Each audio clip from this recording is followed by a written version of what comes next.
Metaverse future है, metaverse is the future. But the question is कि metaverse किसका future है? मेरा फ्यूचर है, तुम्हारा फ्यूचर है, या मार्क जकरबर्ग का फ्यूचर है?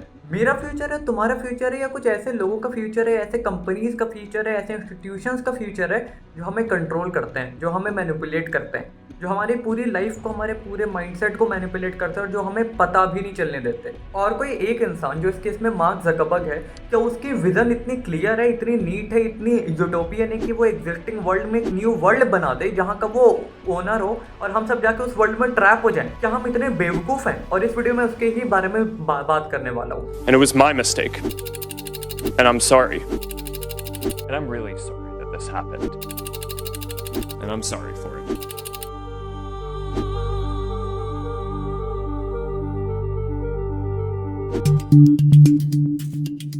मैं इस वीडियो में एक बहुत ही सिनिकल रोल प्ले कर रहा हूँ। मैं इस वीडियो में एक बहुत ही नेगेटिव रोल प्ले कर रहा हूँ, जहाँ पर मैं तुम्हें मेटावर्स के बारे में हर एक पॉसिबल नेगेटिव चीज बताऊंगा। ऑब्वियसली मैं इस बात को मानता हूँ कि मेटावर्स के बहुत फायदे भी हैं, लेकिन इनके नेगेटिव्स के बारे में बात करना बहुत इंपॉर्टेंट है। बिकॉज जो चीज मुझे दिख रही है ना, जिस तरीके से पूरा वर्ल्ड एक पर्टिकुलर पाथ की ओर जा रहा है, वो बहुत डेंजरस है। और खासकर फेसबुक जैसी कंपनी, जिसके पास्ट में इतने एलिगेशंस ऑलरेडी लग चुके हैं, जब वो कुछ ऐसा काम करती है और लोग जब उसमें फंस जाते हैं, तो ये मेरे लिए एक बहुत ही स्केरी चीज हो जाती है और इसके बारे में बात करना बहुत इंपॉर्टेंट है। देखो, मैंने ना एक चीज देखी है कि दुनिया में ना मेरी और तुम्हारी कोई औकात नहीं है। वर्ल्ड में एक बहुत बड़ी गेम चलती है, एक ऐसी गेम चलती है जो बड़े इंस्टीट्यूशंस, बड़ी कंपनी, बड़े बड़े लोग हमें पूरी तरीके से ऑपरेट करते हैं और हमें कभी वो गेम दिखती भी नहीं। तो आओ जरा सबसे पहले उस गेम को समझने की कोशिश करते हैं कि कैसे ये दुनिया जितनी दिखती है उससे बहुत ज्यादा बड़ी है।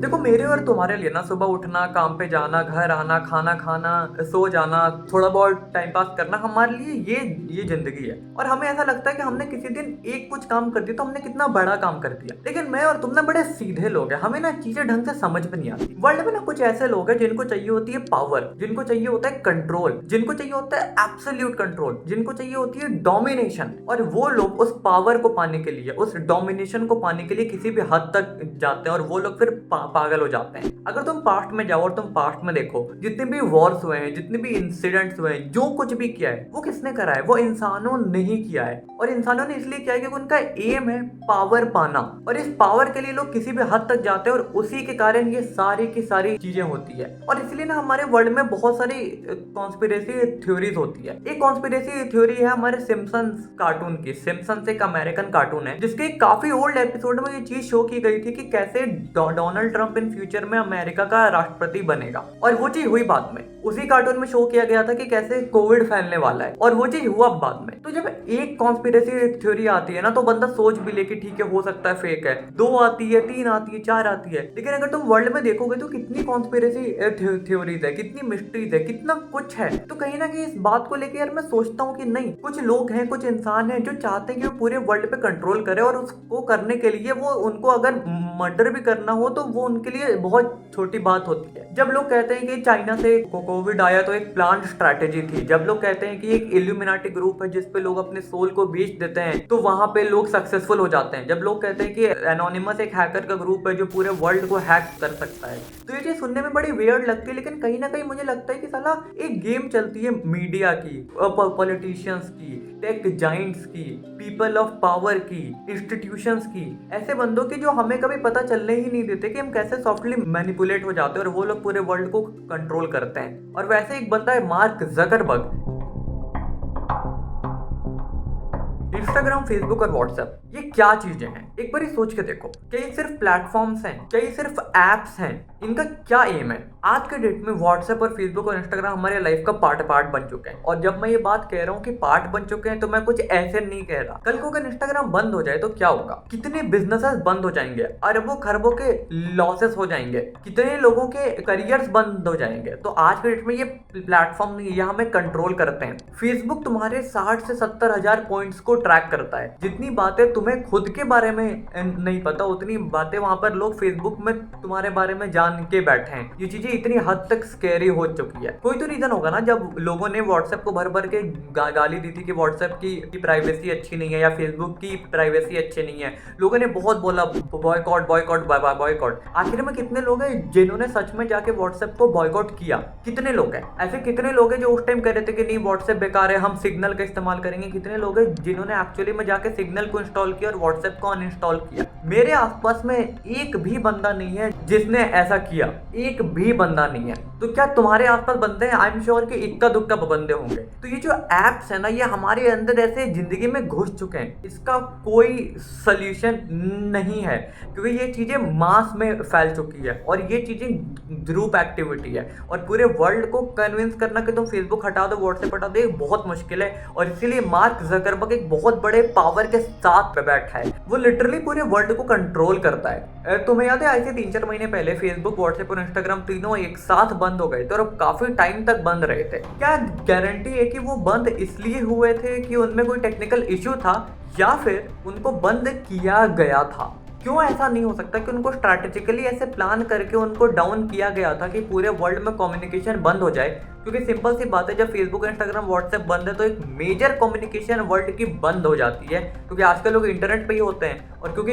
कोविड का सीन है तो लोग अपने घर से बाहर होते भी नहीं है।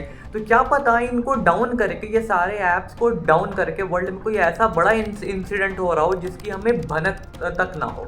आई नो कि इतना सिंपल नहीं होता कि जब मन करा ऐप को ऑन कर दो, जब मन करा ऐप को ऑफ कर दो, लेकिन अगर मैं ग्राउंड के स्टैंडर्ड पर आके बात करूँ तो हो तो सकता है ना। क्या पता फेसबुक और ट्विटर का ऐसा कोलैबोरेशन हो कि ट्विटर ने फेसबुक को कहा हो कि देखो हमारे पास ट्रैफिक चाहिए, हमें कुछ ऐसा काम करना है, तो फेसबुक ने पैसे लिए और कहा कि ठीक है भैया, हम अपने ऐप्स को ऑफ कर देंगे, सारे लोग ऑटोमेटिकली उठ के आपके पास आएंगे। तो ये तो हो सकता है ना, हो तो कुछ भी सकता है भाई। कोई तो रीजन होगा ना कि व्हाट्सएप के फाउंडर ने व्हाट्सएप के एक्विजिशन के बाद कंपनी छोड़ दी और उसने एक न्यू ऐप सिग्नल खोल दिया। कोई तो रीजन होगा ना कि मार्क जकरबर्ग ने फेसबुक को रीब्रांड करके मेटा कर दिया, इस टाइम के इस साल किया।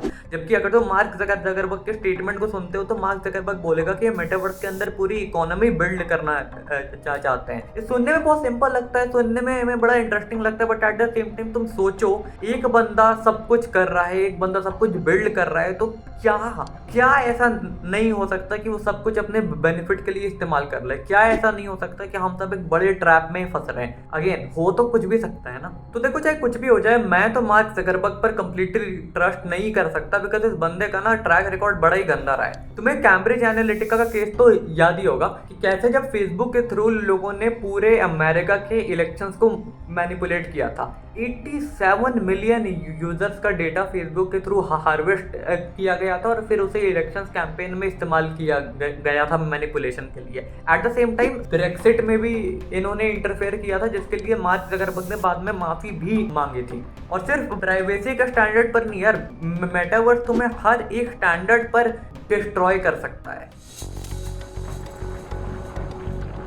देखो, हमारे इंस्टीट्यूशंस या हमारी जुडिशरी या जो हमारे लॉज एंड रेगुलेशंस हैं, वो अभी तक प्रेजेंट इंटरनेट को तो समझ पा नहीं रहे। वो मेटावर्स को क्या समझेंगे? वो मेटावर्स को घंटा रेगुलेट करेंगे। हमारा जो इंडिया का आईटी एक्ट है वो तो इतना आउटडेटेड है कि उसकी हद नहीं है। तो जब हम प्रेजेंट चीजों को हैंडल नहीं कर पा रहे हैं तो मेटावर्स तो इतनी कॉम्प्लेक्स चीज है, वो तो एक पूरा 3D इन्वायरमेंट है। तो वहां पर तो लोग हमें, ये जो टेक जाइंट्स है, वहां पर तो मार्क जकरबर्ग हमें जिंदा खा जाएगा। तो देखो, मेटावर्स में सुनने में, देखने में एक बड़ी अच्छी जगह लगती है जहाँ सब कुछ अच्छा है, बड़ा ओपन है, बड़ा अच्छा इन्वायरमेंट है। लेकिन बात ये भी है कि जहाँ पर इंसान जाता है वहाँ पर बदमाशी, वहाँ पर शैतानी भी जाती है।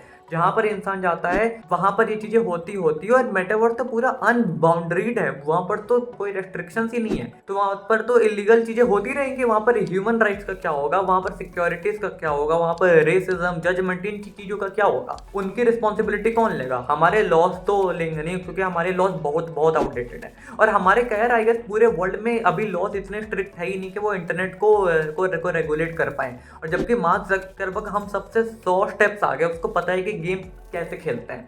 और मेंटली तो यार हम सब लिटरली बर्बाद हो जाएंगे। आजकल तो वैसे भी लोगों को तुम बोलो जॉइंट तो उनका मतलब होता है गांजा। तो भाई जॉइंट का मतलब सिर्फ गांजा नहीं होता, जॉइंट का मतलब फैमिली भी होती है।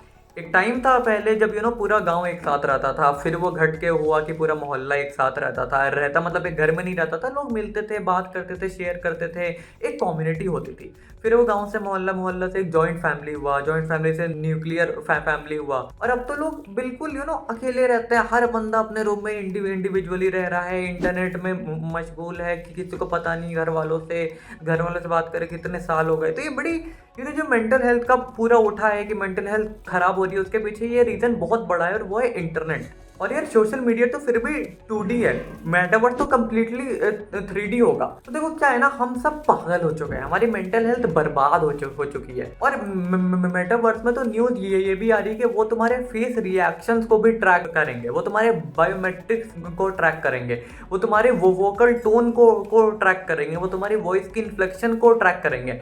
इनफैक्ट बात तो ये भी हो रही है कि वो एक ऐसी टेक्नोलॉजी पे काम कर रहे हैं जो तुम्हारे ब्रेन वेव्स को पढ़ेंगे। तो मतलब तुम जो भी सोचोगे, देखोगे, फील करोगे, वो सब का कंट्रोल उसके पास होगा। और यार इससे स्कैरी चीज क्या हो सकती है कि एक बंदा, एक कंपनी तुम्हारे बारे में सब कुछ जान रही है, जो तुम्हारे अगेंस्ट उसको कभी भी इस्तेमाल कर सकती है। तुम कंट्रोल हो रहे हो, तुम क्या, हम सब कंट्रोल हो रहे हैं। और इससे डेंजरस क्या हो सकता है यार, मतलब लोग ऑलरेडी इतने पागल हो रहे हैं, मेंटल हेल्थ ऑलरेडी लोगों की इतनी बर्बाद हो रही है, उस टाइम तो सब कुछ बिल्कुल खत्म ही हो जाएगा।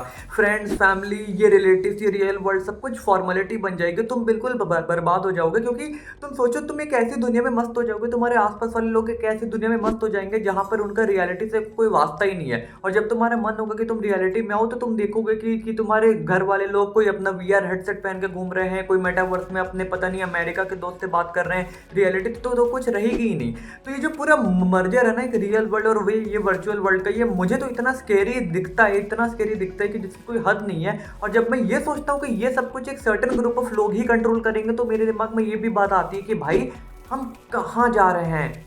It's so scary. तो देखो, कंक्लूजन पे आने से पहले मैं तुम्हें फिर से बता दूं कि ये वीडियो एक क्रिटिसिज्म की वीडियो थी। आई स्टिल एग्री कि हाँ, मेटावर्स के बहुत सारे फायदे भी हैं, but at the same time यहाँ पर मुझे क्रिटिसाइज भी करना था। और अगर मैं कंक्लूजन की बात करूँ तो यार आई डोंट नो इसका क्या कंक्लूजन है, बट मुझे एक बात पता है कि हम ना इस वर्ल्ड को टेक्नोलॉजिकल एडवांसमेंट के नाम पे एक अजीब सी वियर्डनेस की ओर लेके जा रहे हैं, जिसका मुझे नहीं पता क्या होने वाला है। क्योंकि मुझे तुम्हारा तो पता नहीं, बट मेरा इतना है कि मैं इंसानों को अपनी फ्री विल गिव अप करते हुए देख नहीं सकता। मैं नहीं देख सकता कि हम इंसान कंट्रोल किए जा रहे हैं, मैं नहीं देख सकता कि हम इंसान पागल हो रहे हैं, और मैं ये तो बिल्कुल भी नहीं देख सकता कि कुछ सेट ग्रुप ऑफ लोग पूरे वर्ल्ड को कंट्रोल कर रहे हैं। और अगर सोल्यूशन की बात करूं, इस ट्रैप की बात करूं, तो आई डोंट नो यार इस ट्रैप का क्या सोल्यूशन है। आई डोंट इवन थिंक कि इसका कोई सोल्यूशन है भी। आई डोंट नो हम इस ट्रैप से कभी बाहर आ पाएंगे या भी नहीं। क्योंकि मैंने जैसे तुम्हें बताया कि ये लोग हमारे अंदर इतने घुस चुके हैं ना, कि कल को अगर कोई कंपटीशन आने का ट्राई भी करेगा, तो ये लोग या तो उसे पैसे के थ्रू, या तो पावर के थ्रू, या तो अपने एल्गोरिथम के थ्रू किल कर देंगे। तो ये सिचुएशन इतनी स्केरी है जिसका मुझे कोई आइडिया नहीं है। अब अगर तुम मेरे से पूछोगे कि यार इसका क्या एक्शन प्लान होना चाहिए, तो honestly I don't think we have any other option than to just wait and watch.